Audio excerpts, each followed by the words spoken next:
Саламатсыңарбы, урматтуу окуучулар.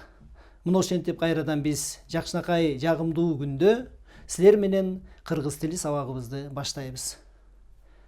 Анда эмесе балдар маанайыңар жакшы болсо, бүгүнкү сабакка даярдыгыңар эң мыкты болсо, анда экранга көңүл буралы.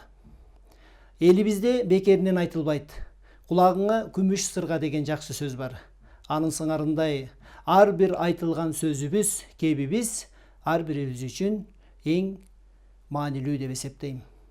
Балдар, мына силер жогоруда экрандан көргөн нускалуу сөздөрдү окудуңар. Билим кени китеп, тарбия кени мектеп. Жалкоо күн батаарын күтөт, ал эми эмгекчил таң атаарын күтөт. Мына ушул жердеги ар бир айтылган кептеги ар бир сөз өзүнүн орду менен, өзүнүн мааниси менен бизге жеткиликтүү болуп турат. Мен силер менен балдар ушул сөздөрдөгү билим, тарбия, жалкоо, күн жана эмгекчил деген сөздөрдү талкуулап, алар сүйлөмдөн сырткарыдагы кандай маанилерге ээ боло алат жана башка дагы кандай маанилерди бизге түшүндүрүп берет. Мына ошолор тууралуу бир аз азыноолак кеп кылсак деп ойлоп турам. Карагылачы балдар, билим деген сөздү кандай түшүнөбүз? Тарбия деген сөздү кандай түшүнөбүз? Жалкоолук, эмгекчил, күн деген сөздөрдүн маанилери кандай? Албетте, силер бул тууралуу маалыматыңар бар, түшүнүгүңөр бар, силер билесиңер. Бирок ошентсе дагы ушул биз айтып жаткан сөздөрдүн кенен маанилери, тар маанилери дагы кездешет экен. Демек ар бирине кыскача токтолуп өтөлү. Туура айттыңар балдар. Билим деген бул ой жүгүртүүнүн жана коом менен жаратылыштын өнүгүшүнүн мыйзамдарын үйрөнүүнүн системасы экен. Бул биринчи белгиси. Ал эми экинчи мааниси, билим деген сөз белгилүү бир окуу жай аркылуу бериле турган илимий маалымат же болбосо илим. Экинчи, эмгек деген сөздү алалы. Эмгек деген сөздү колдонобуз. Мынакей зататоч катары колдонобуз. Эмгектеги баланын маңдайы менен төбөсүнүн ортосундагы кателек былкылдап турган жери. Экинчи, эмгек деген сөз дагы зататоч түрүндө колдонобуз. Анда балдар иштеген иш, күч кубатын, акыл эсин жумшап аракет кылган жумуш, кызмат деген маанини түшүнөбүз. Мисалы, түбөлүк жашап каласың, эмгегиң сиңсе заманга деп Райкан Шүкүрбековдун ырынан үзүндү алганбыз. Демек ушул жердеги эмгек деген сөздү биз эки башка мааниде колдонгондугун көрдүк. Андан кийинки жалкоо деген сөздү карайлы дегенбиз. Жалкоо деген сөздүн балдар башкача маанисине көңүл бурабыз. Жалкоо деген сөздүн бир нече туюндурган маанилери бар, окшош сөздөрү бар экен. Болгондо алар мааниси бирдей, бирок жазылышы, айтылышы ар башка болушу мүмкүн. Мисалы, жалакай, эдикчел, эринчек, көөдөн деп да айтылат. Мына ушул жалкоо деген сөздүн демек булар синонимдери. Ал эми эмгекчил деген сөздүн дагы синоним сөздөрүн карайлы. Мээнеткеч, иштерман адамдарды биз эмгекчил деп айтабыз. Андан кийин жалкоо деген сөздүн дагы эмгекчил деп сөз менен антоним катары алсак болот экен. Күн деген сөздү да карайлы. Мында дагы балдар күн деген сөздүн антоними түн экен.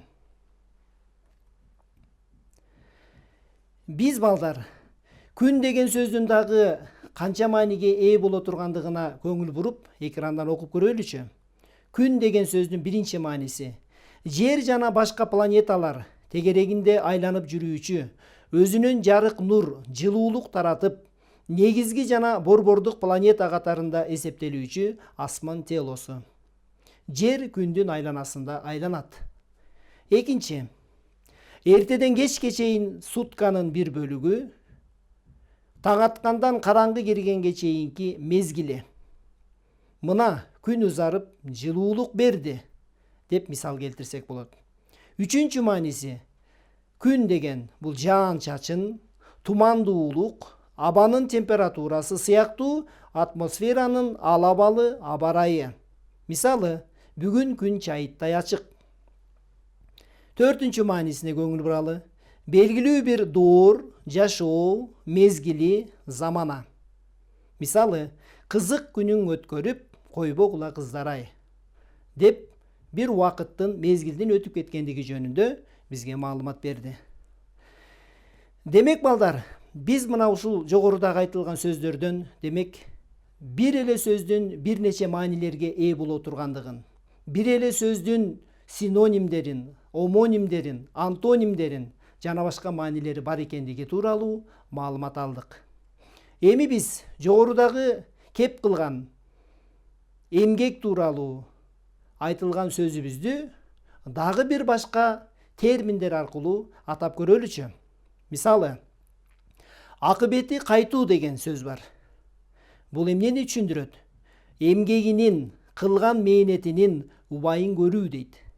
Демек, бир же бир нече сөз тизмектеринен туруп, туруктуу бир мааниде туруп, туруктуу сөз айкашын түзгөн сөздөр булар фразеологизмдер. Алар демек өзүнүн түшүндүрмөсү, өзүнүн бере турган маанилери болот. Мына маанисин көрдүңөр. Андан кийинки алмабыш оозума түш деген дагы кыргызда жакшы сөз бар. Бул сөз айкаштын, сөз тизмектин түшүндүрмөсү жатып ичер, даяр оокатка көнгөн адам. Демек биз жанагы жогорудагы айткан жалкоо деген сөздүн ордуна алмабыш оозума түш деген фразеологиялык сөз аркылуу дагы түшүнүк берсек болот экен. Өркөнүң өссүн дейт. Мында иштеген иши, окуган окуусу, кылган аракети элге жагымдуу болгон адамдарда гана алкоо иретинде айтылган сөз. Жакшылык, ийгилик каалоо дегенди туюндурат экен. Андан кийинки уядан учуруу дейт. Бул албетте уядан учурууну биз окуучулар мынакей мектепте көп колдонобуз. Окуучулар бүтүп кеткенден кийинки айтылуучу сөздөр. Тарбиялап, өстүрүп чыгаруу деген маанини түшүндүрөт экен. Демек балдар, биз бул жерден фразеологизм жөнүндө түшүнүк алдык. Эми балдар, биз колдонуп жүргөн же болбосо жазууда жазып жүргөн сөздөрдүн дагы айтылышы бир башка, жазылышы бир башка болгон маанилерге дагы күбө болобуз. Мисалы, көрүнбөйт, жаңгыз, жоопкер, карентин, карыя, баки, паки, мемлекет, асоо, асыра, герб, бурчак, тербел дейт. Демек балдар, ушул азыркы биз айткан сөздөрдүн бардыгы ооз-эки кепте гана айтылуучу сөздөр, ал эми булар адабий тилде, жазууда бул формасын өзгөртөт. Демек, жазууга туура талапка жооп бере тургандай орфографиянын эрежесине ылайыктуу жазылыш керек. Демек, ал кантип жазылат? Көрүнбөйт деген сөз көрүнбөйт, жаңгыз деп ооз-экиде айтылат, жалгыз деп жазылат. Жоопкер деп айтылат, жоопкер деп жазылат. Карентин эмес, карантин деп жазылат. Карыя эмес, карыя. Баки, паки эмес, ал маки деп жазылат. Мемлекет эмес, мамлекет. Асоо эмес, азоо. Асыра эмес, асыра. Герб эмес, герб.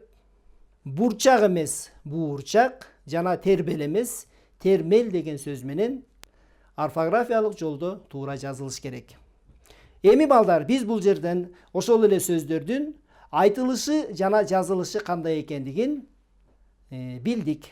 Эми балдар, ушул эле биз колдонгон сөздөрдүн дагы котормолору бар. Мисалы, күн деген сөздү орус тилинде которгондо солнце деп айтабыз. Түн деген сөз ночь. Жалкоо деген сөз ленивый.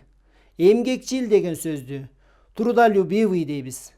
Мектеп деген школа жана башка дагы. Демек, биз экранда көрүп турган сөздөрдүн котормолору жөнүндө маалымат алдык.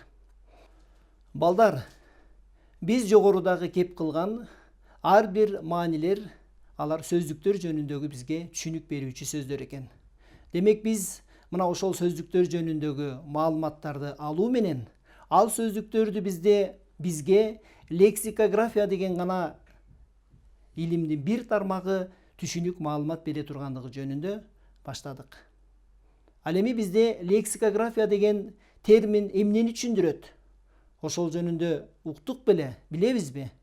Анда ошол тууралуу дагы кеңири сөз кылабыз. Анда бүгүнкү сабакта балдар лексикография жөнүндө толук маалымат алабыз. Сөздөрдүн маанилерин сөздүктөр аркылуу талдайбыз. Жазууда ооз-эки кепте сөздүктөрдү туура колдоно билүү менен көп нерсеге үйрөнөбүз. Лексикография деген балдар грек тилинен бизге кабылданган экен. Сөз дегенди жана жазамын дегенди туюндурат. Демек, сөз жөнүндөгү жазуу деген маанини бизге туюндуруп берет. Лексикография тил илиминин атайын бир тармагы. Бул тармакта тил илиминин сөздүк түзүү иши, анын теориялык жана практикалык маселелери колго алынат. Демек, бир тилдеги сөздөрдүн бардык жыйындысын камтыган сөздүктөр аркылуу ошол тилдеги сөздөр, алардын чыгыш теги, төркүнү, грамматикалык мүнөздөрү боюнча түшүнүк ала алабыз. Эми балдар, ошол биз сөз кылып жаткан сөздүктөр жөнүндө кыскача маалымат берип өтөлүчү. Сөздүктөрдүн кандайдыр бир ирети боюнча белгилүү принциптин негизинде жайгаштырылышын сөздүк деп айтабыз.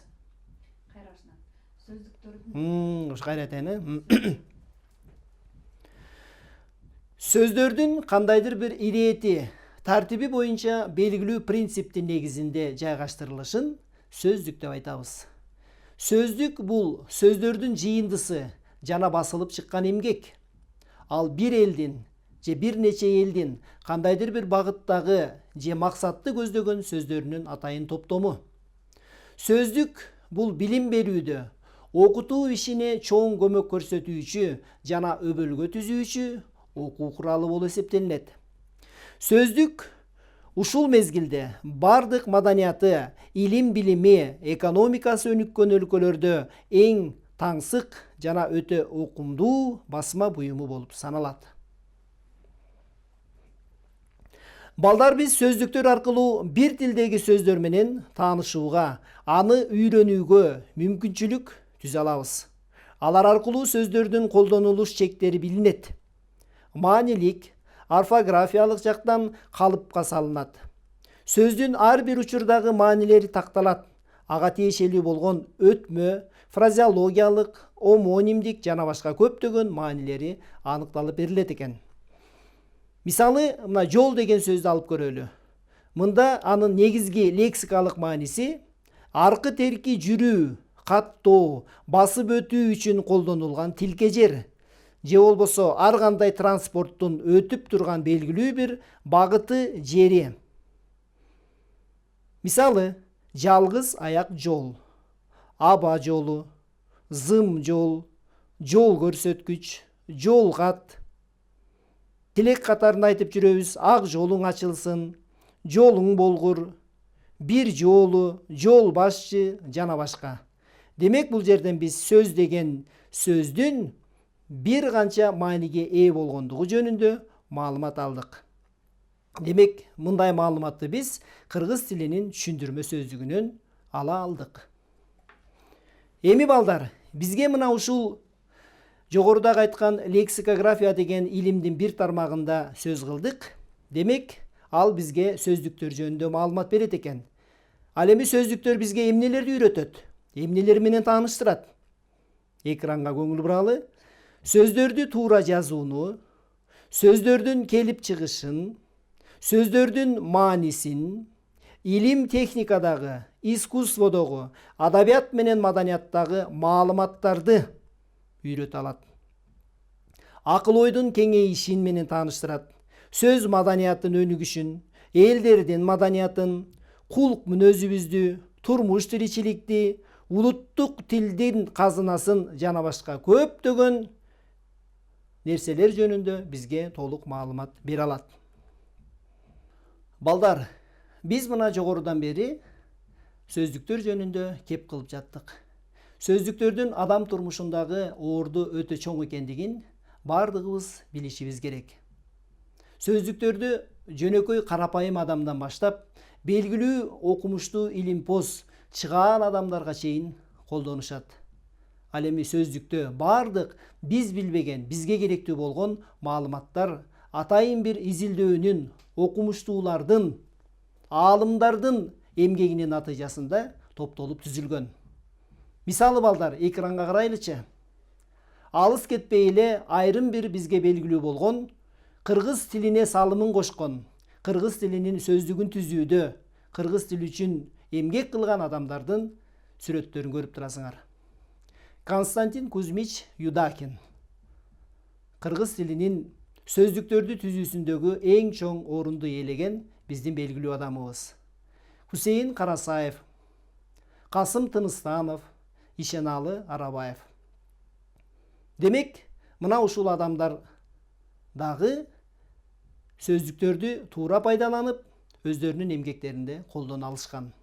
Урматтуу балдар, биз мына ушул сөздүктөрдү колдонууда алардын түрлөргө бөлүнүшү, эмне себептен бөлүнөт? Мына ошолордун бөлүнүшү тууралуу маалымат алып кетели.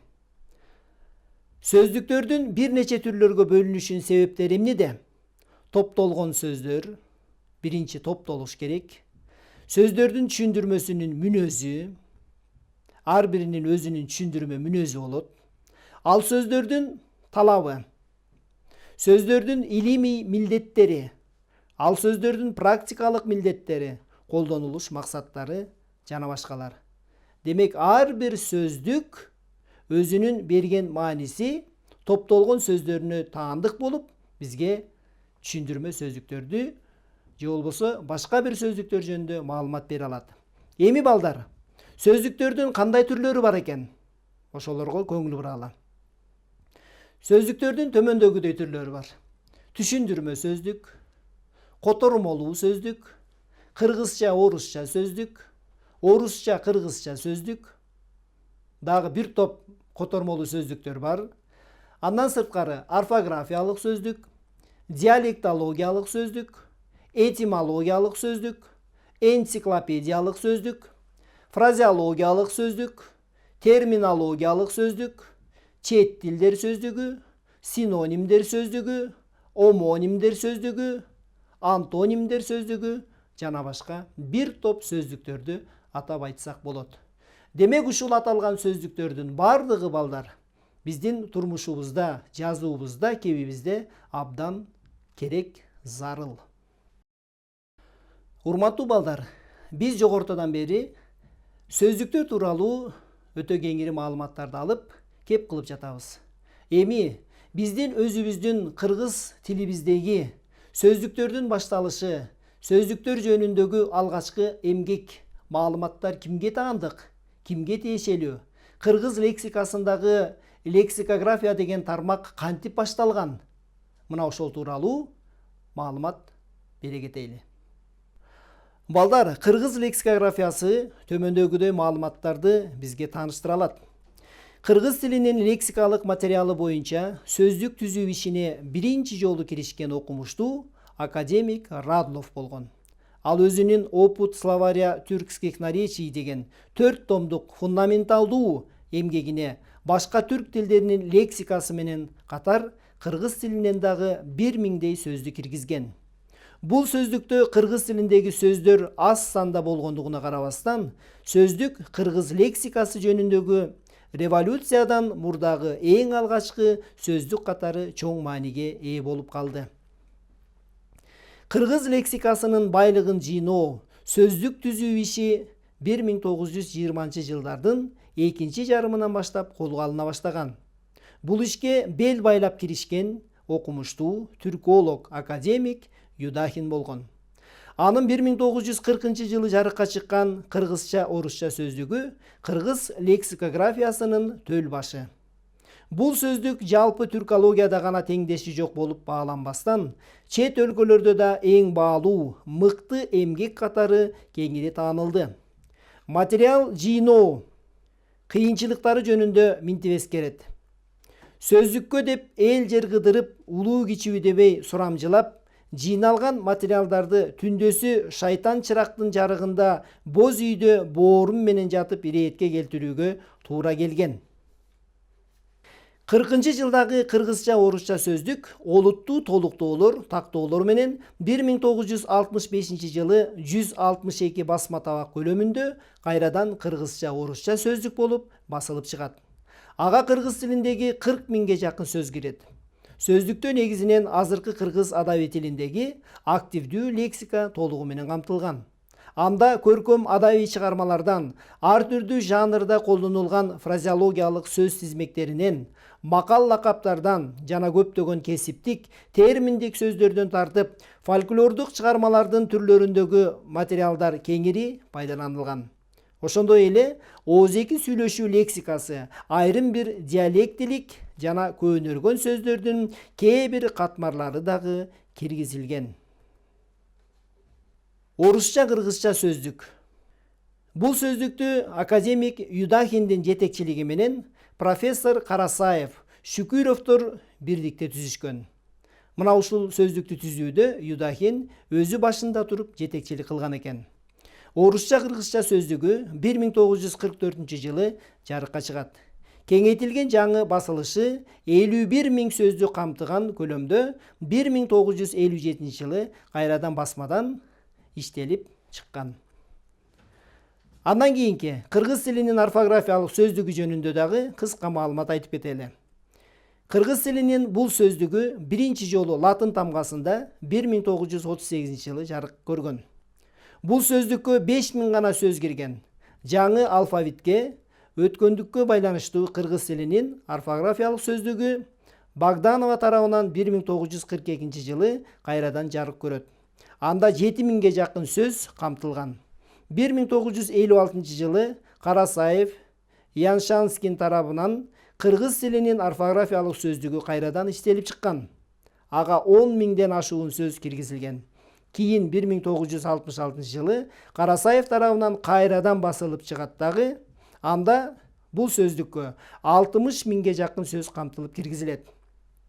Андан кийин 1983-жылы бул сөздүк кайрадан дагы жаңы толуктоолор менен басылып чыккан. Мына ошентип, урматтуу окуучулар, биз бүгүнкү сабагыбызда лексикография жөнүндө кеңири маалымат алдык.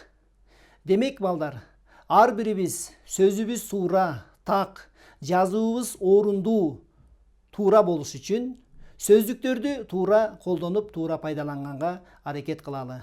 Демек силер дагы балдар, турмушуңардагы ар бир сөздүн маанисин ушул сөздүктөр аркылуу чечмелеп билип алганга аракет жасагыла. Демек биздин бүгүнкү өткөн сабагыбыздын сөзсүз түрдө бөлүгү бар. Анда кийинки сабактан темабызды улантып өткөнгө чейин сак саламатта болгула.